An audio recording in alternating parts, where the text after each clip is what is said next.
الصلاة الصلاة الصلاة الصلاة الصلاة سنة لعيد الأضحى ركعتين جامعة رحمكم الله. الصلاة لا إله إلا الله محمد رسول الله صلى الله عليه وسلم.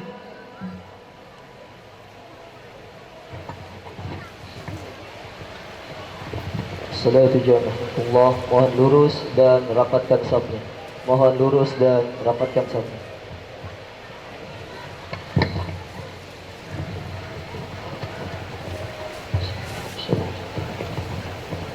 Allahu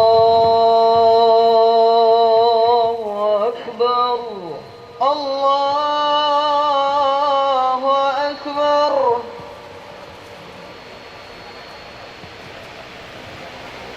Allahu Akbar. Allahu Akbar. Allahu Akbar. Allahu Akbar. Allahu Akbar. Allahu Akbar. Allahu Akbar. Allahu Akbar. Allahu Akbar. Allahu Akbar. Allahu Akbar. Allahu Akbar. Allahu Akbar. Allahu Akbar. Bismillahirrahmanirrahim. Alhamdulillahi Rabbil alamin. Ar-Rahmanir Rahim. Maliki yawmiddin. Iyyaka na'budu wa iyyaka nasta'in. اهدنا الصراط المستقيم صراط الذين أنعمت عليهم غير المغضوب عليهم ولا الضالين.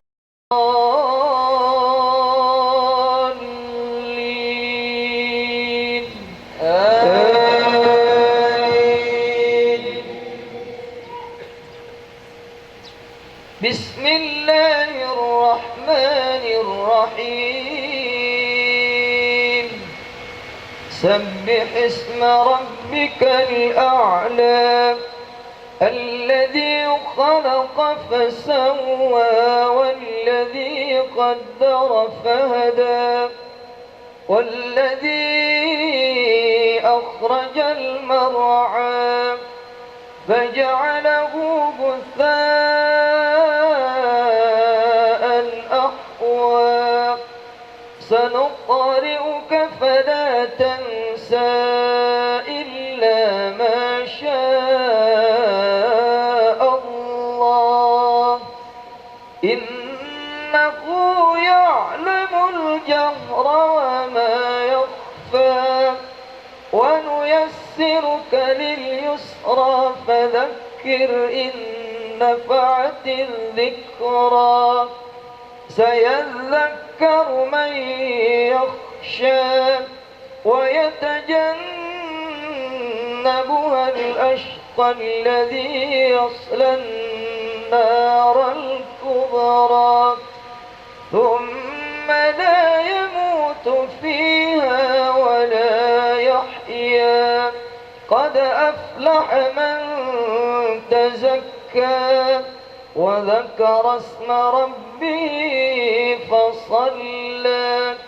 بل تؤثرون الحياة الدنيا والآخرة الآخرة خير وأبقى إن هذا لفي الصحف الأولى صحف إبراهيم وموسى. الله أكبر. الله أكبر. سمع الله لمن حمده. ربنا ولك الحمد. الله أكبر. الله أكبر. الله أكبر. الله أكبر. الله أكبر. الله أكبر.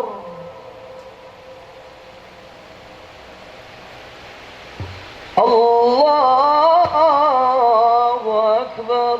الله أكبر. الله أكبر. الله أكبر.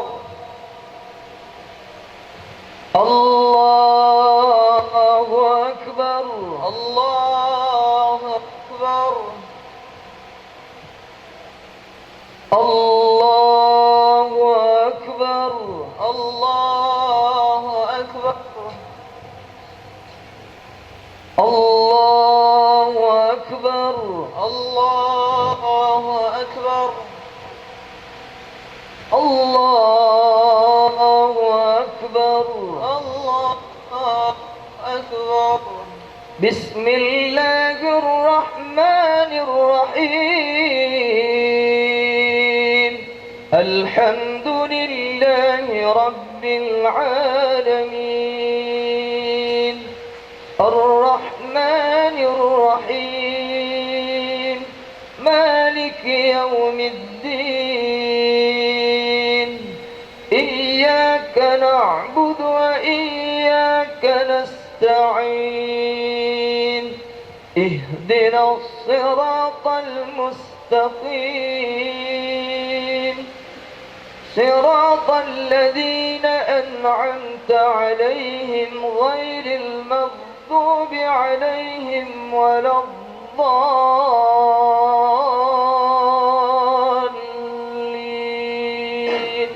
آمين. بسم الله الرحمن الرحيم. والضحى والليل إذا سجى ما ودعك ربك وما قلى وللآخرة خير لك من الأولى ولسوف يعطيك ربك فترضى ألم يجدك يتيما فآوى ووجدك ضالا فهدى ووجدك عائلا فأغنى فأما اليتيم فلا تقهر وأما السائل فلا تنهر وأما بنعمة ربك فحدث. الله أكبر. الله أكبر. سمع الله لمن حمده. ربنا ولك الحمد. الله أكبر. الله أكبر. الله أكبر. الله أكبر. الله أكبر. الله أكبر. الله أكبر. الله.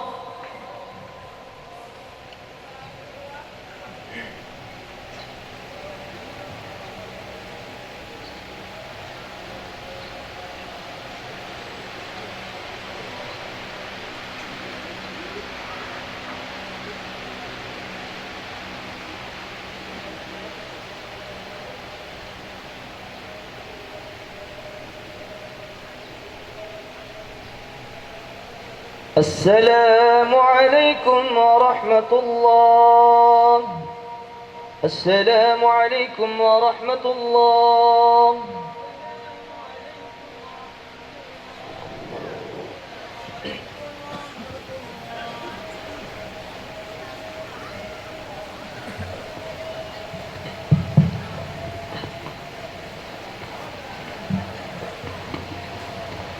يا معشر المسلمين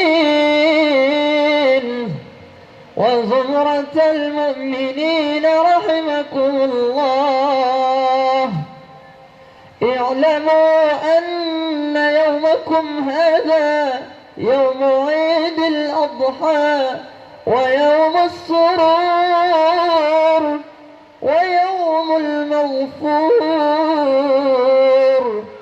أحل الله لكم فيه الطعام وحرم عليكم الصيام. إذا صعد الخطيب على المنبر أنصتوا أثابكم الله،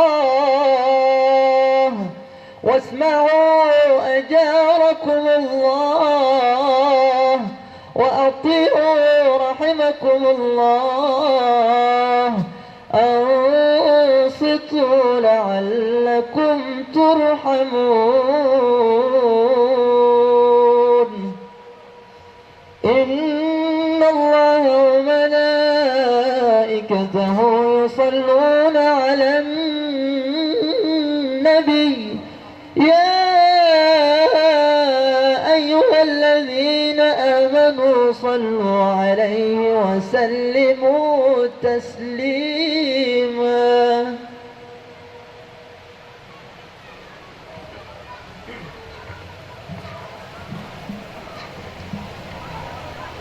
السلام عليكم ورحمة الله وبركاته.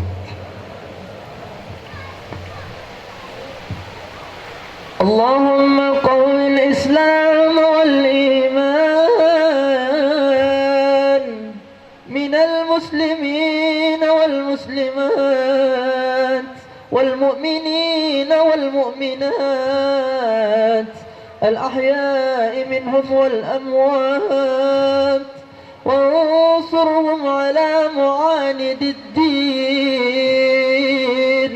رب اختم لنا منك بخير ويا خير الناصرين برحمتك يا أرحم الراحمين، والحمد لله رب العالمين. الله أكبر، الله أكبر، الله أكبر، الله أكبر، الله أكبر، الله أكبر، الله أكبر، الله أكبر، الله أكبر، الله أكبر، الله أكبر ولله الحمد. الله أكبر ما تعالت أصوات الناس بالتكبير. الله أكبر ما تفتحت أبواب السماء في هذا الصباح الكبير. الله أكبر ما تنزلت علينا رحمة الإله العلي القدير. الله أكبر ما تقاربت قلوب المسلمين في هذا اليوم العظيم. الله أكبر ما تعاونت الجهود وصدقت العهود وتعاطفت القلوب. الله أكبر ما لبى الملبون وطاف الطائفون وأهدى المضحون. Allahu Akbar.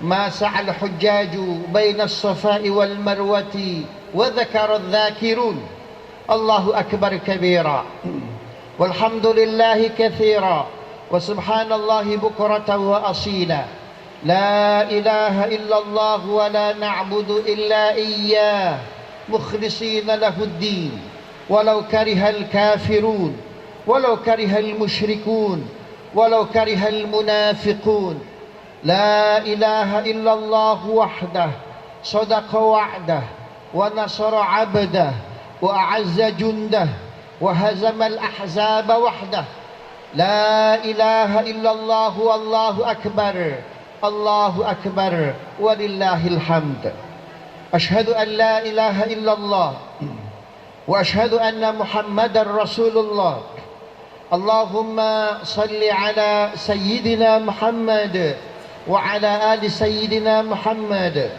يقول الحق سبحانه وتعالى في محكم تنزيله وقال إني ذاهب إلى ربي سيهدين ربي هب لي من الصالحين فبشرناه بغلام حليم فلما بلغ معه السعي قال يا بني إني أرى في المنام أني أذبحك فانظر ماذا ترى قال يا أبت افعل ما تؤمر ستجدني إن شاء الله من الصابرين فلما أسلم وتله للجبين وناديناه أي يا إبراهيم قد صدقت الرؤيا إنا كذلك نجزي المحسنين وفديناه بذبح عظيم وتركنا عليه في الآخرين سلام على إبراهيم إنا كذلك نجزي المحسنين إنه من عبادنا المؤمنين رب اشرح لي صدري ويسر لي أمري واحلل عقدة من لساني يفقهوا قولي أما بعد.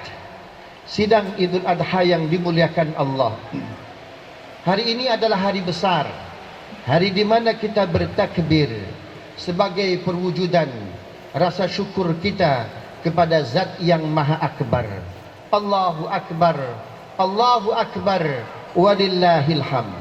Seluruh makhluk Allah sejak Sabtu kemarin maghrib hingga tanggal 13 Zulhijjah mengumandangkan takbir, tahmid dan tahlil.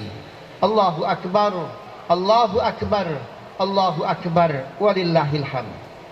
Falsafah sunnatullah berkenaan dengan hari raya Id dalam Islam, Idul Fitri ataupun Idul Adha.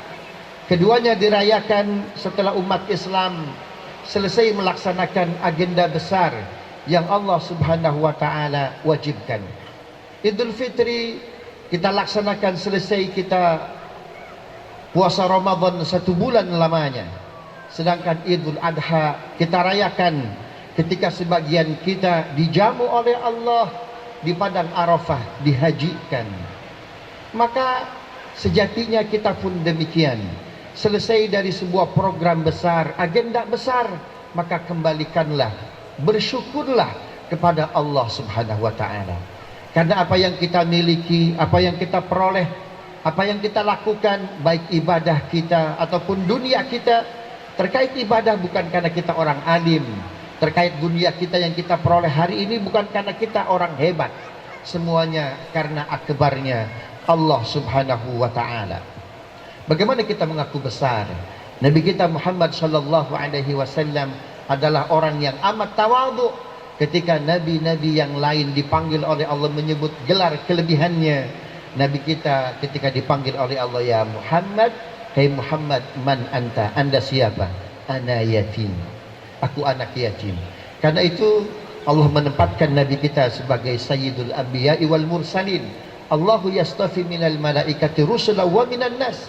Allah mengangkat dari malaikat, ada rajanya yaitu malaikat Jibril. Begitupun Allah mengangkat dari manusia, ada ketuanya yaitu Nabi kita Muhammad sallallahu alaihi wasallam. Takbir selain ihraqud dam, menyembelih hewan, adalah amal soleh yang paling Allah cintai. Sidang Idul Adha yang dimuliakan Allah, Idul Adha kaitannya amat kuat dengan ketokohan Ibrahim alaihi salam. Bahkan Al-Quran menyatakan ada 2 orang yang sangat kalian perlu jadikan contoh. Pertama tentu Nabi kita Muhammad sallallahu alaihi wasallam. Al-Ahzab ayat 21. Laqad kana lakum fi Rasulillahi uswatun hasanah. Yakin pada diri Nabi kita ada suri tauladan yang luar biasa. Orang yang kedua yang layak kita jadikan contoh adalah Ibrahim alaihissalam. Surat Al-Mumtahanah ayat 4. Qad kanat lakum fi Ibrahim uswatun hasanatun fi Ibrahim walladzina ma'ah. Yakin pada diri Ibrahim ada uswah hasanah. Pelajaran Idul Adha adalah pelajaran bagaimana kita mengikuti jejak Nabi Ibrahim alaihissalam. Nabi dalam riwayat At-Tirmidzi, Idul Fitri minni wa Idul Adha min abikum Ibrahim alaihissalam. Idul Fitri itu murni syariat dari aku, kata Nabi Muhammad sallallahu alaihi wasallam. Sedangkan Idul Adha kontribusinya adalah dari ayah kita Ibrahim alaihissalam. Apa yang mesti kita teladani dari Ibrahim dari Idul Adha ini? Imam Al-Qurtubi dalam tafsirnya beliau mengatakan ketika menafsirkan surat As-Saffat ayat 99 hingga ayat 111, ada 4 pelajaran yang luar biasa yang bisa kita ambil dari Idul Adha. Pertama adalah pelajaran kembalilah kepada Allah dari seluruh masalah kita. Ibrahim alaihissalam dalam surat As-Saffat punya 3 masalah yang amat besar, punya 3 kegelisahan. Permasalahan Ibrahim yang pertama, ia berhadapan dengan penguasa yang amat zalim, namanya Namrud. Semua orang takut kepada Namrud, semua orang takut kepada penguasa ini. Bahkan lebih ngeri lagi, masyarakatnya Namrud adalah masyarakat yang penyembah berhala, apatis kepada Tuhan yang Maha Esa, apatis kepada Allah Subhanahu wa Ta'ala. Ini kerusakan yang amat rusak. Dan kegelisahan Ibrahim yang ketiga sebagai masalahnya ketika ia berhadapan dengan penguasa yang zalim, masyarakat yang menyembah berhala. Dia tidak memiliki seorang anak, 80 tahun usianya tapi belum memiliki anak. Ini 3 kegelisahan yang luar biasa. Apa yang dilakukan Ibrahim ketika menghadapi masalah? Nampaknya kita belum sampai kepada 3 kegelisahan yang dialami oleh Ibrahim. Ibrahim memberikan contoh kepada kita, masalah apapun yang kita hadapi, apa kata Ibrahim? Wa qala inni dhahibun ila rabbi sayahdi. Aku kembalikan seluruh masalahku kepada Allah Subhanahu wa Ta'ala. Padahal ketika itu Ibrahim kalau mau, Ibrahim bisa berkoalisi dengan Namrud, mengatakan yang aku lakukan salah, Anda benar wahai Namrud, selesai. Banyak orang ketika itu berkoalisi dengan Namrud. Kenapa? Berat. Tapi Ibrahim berbeda dengan tokoh-tokoh yang lain. Wa qala inni zahibun ila rabbi sayahdi. Maka ketika kita menghadapi seluruh masalah, masalah kehidupan, masalah rumah tangga, maka zahibun ila rabbi sayahdi.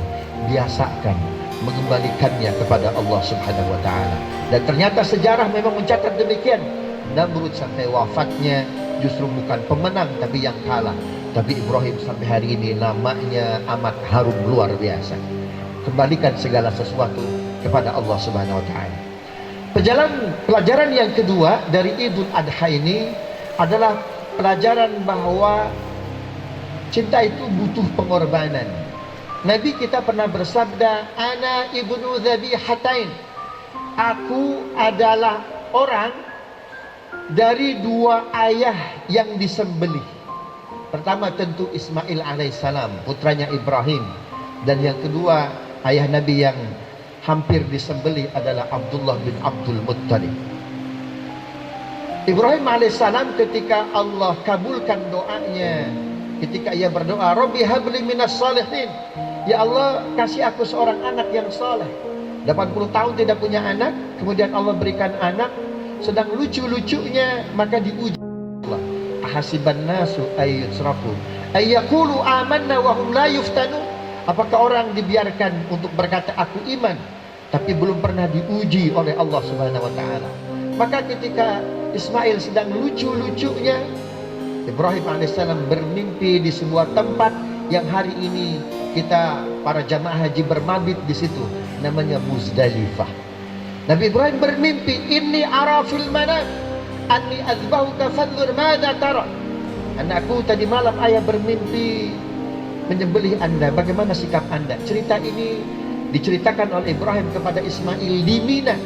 Tempat Nabi Ibrahim bercerita, dibangunkan sebuah masjid namanya Masjid Al-Khaif di Mina namanya hari ini. Tadi malam ayah bermimpi menyembelih Anda, bagaimana sikapmu Ismail? Apa kata Ismail? Ayah lakukan yang menjadi perintah Allah kepada ayah. Ini tentu perintah yang amat besar. Cinta itu butuh pengorbanan. Allah itu pencemburu berat. Maka ketika Ibrahim puluhan tahun belum punya anak, sujud, ruku, lantas Allah kabulkan doanya punya anak. Sekarang mana yang lebih kau cintai wahai Ibrahim? Aku atau putramu, makhlukku Ismail? Maka cinta penuh pengorbanan. Ibrahim merealisasikan mimpinya. Falamma aslama wa tallahu lil jabin, lalu berangkat ke Mina. Hari ini adalah Jumratul Aqabah. Tempat penyembelihan Ismail namanya Jumratul Aqabah. Maka ketika keduanya pasrah, Ibrahim pasrah, Ismail pasrah, akan disembelih. Wa nadainahu ayya Ibrahim.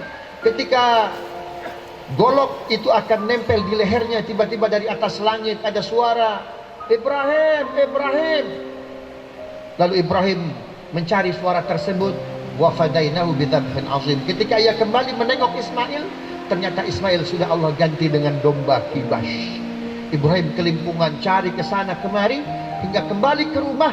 Ternyata Ismail dalam kondisi sehat, segar bugar. Saking senangnya Ibrahim melihat Ismail segar bugar, sehat walafiat, Ibrahim berdoa. Doanya diabadikan dalam surat Al-Baqarah ayat 129. Rabbana wab'ats fihim rasulan minhum yatslu 'alaihim ayatika wa yu'allimuhumul kitaba wal hikmata wa yuzakkihim innaka antal azizul hakim. Ya Allah, utus dari putraku Ismail ini nabi akhir zaman yang membacakan ayat-ayatmu, yang mengajarkan kitab sucimu dan hikmah serta mensucikan umatnya. Nabi kita lahir karena Ibrahim merealisasikan cintanya kepada Allah dengan menyembelih Ismail. Bukankah hadirnya Nabi kita Muhammad SAW adalah nikmat terbesar kemanusiaan. Andaikan Ismail tidak disembelih oleh Ibrahim, maka ceritanya tentu berbeda. Rasulullah lahir karena Ibrahim berhasil merealisasikan cintanya kepada Allah dengan menyembelih Ismail.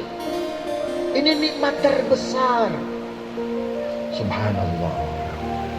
Maka kalau kita hanya sekedar disuruh menyembelih satu ekor kambing, satu ekor domba, tidak ada apa-apanya. Karena itu seorang Anas bin Malik, sahabat Nabi yang umurnya paling panjang, ketika turun syariat kurban dengan diturunkannya surat Al-Kautsar, inna a'tainakal kautsar fasholli li rabbika wanhar inna syani'aka huwal abtar. Kami telah memberikan nikmat yang begitu banyak. Kami nggak minta apapun. Kami minta dua hal saja kata Allah. Fasholli li rabbika, salat, wanhar, dan berkurban. Berkahi negeri kami, bangsa kami, Indonesia yang penuh berkah ya Rabb. Yang pernah kau sebut salah satunya sebuah bangsa dalam Al-Quran, baldatun tayyibatun wa rabbun ghafur. Karena itu ya Rabb, pastikan ya Rabb diri kami, keluarga kami, orang-orang yang mencintai para ulama yang telah memberikan Indonesia yang hebat ini sehingga kami bisa berkumpul di tempat ini ya Rabb. Karena itu Indonesia yang berkah ini, yang hebat ini ya Rabb, hanya kau titipkan kepada orang-orang yang saleh, titipkan hanya kepada orang-orang yang adil, titipkan hanya orang-orang yang ahli ibadah, yang sayang kepada Tuhan kami, yang memuliakan agama kami, memuliakan Nabi kami, memuliakan ulama kami ya. Jangan pernah Indonesia ini dititipkan ya kepada orang-orang yang tidak amanah, kepada orang-orang yang jauh dari Engkau. Rabbana atina min ladunka rahmatan wa hayyi lana min amrina rasyada. Ya Rabb, berkahi tempat ini, pemilik tempat ini, jadikan keluarganya keluarga sakinah, mawaddah, warahmah, putra-putrinya soleh-soleh, ahli ibadah, ahli siyam, ahli qiyam, rezekinya mengalir bukan hanya di dunia tapi sampai di akhirat. Ya Allah, di hari yang mulia ini ya Rabb, saudara-saudara kami yang sedang dililit hutang, bayarkan hutang-hutang, yang sedang ditimpa masalah, uraikan masalahnya, yang punya hajat dan keinginan, kabulkan. Saudara-saudara kami ya Rabb di belahan dunia yang sedang dijajah, yang sedang kesusahan, Allahumma ansurhum nasran aziza, اللهم انصرهم نصرا عزيزا ربنا آتنا من لدنك رحمة وهيئ لنا من أمرنا رشدا وصلى الله على سيدنا محمد وعلى آله وصحبه وسلم والحمد لله رب العالمين إن الله يأمركم بالعدل والإحسان وإيتاء ذي القربى وينهى عن الفحشاء والمنكر والبغي يعظكم لعلكم تذكرون ولذكر الله أكبر والله يعلم ما تصنعون السلام عليكم ورحمة الله وبركاته.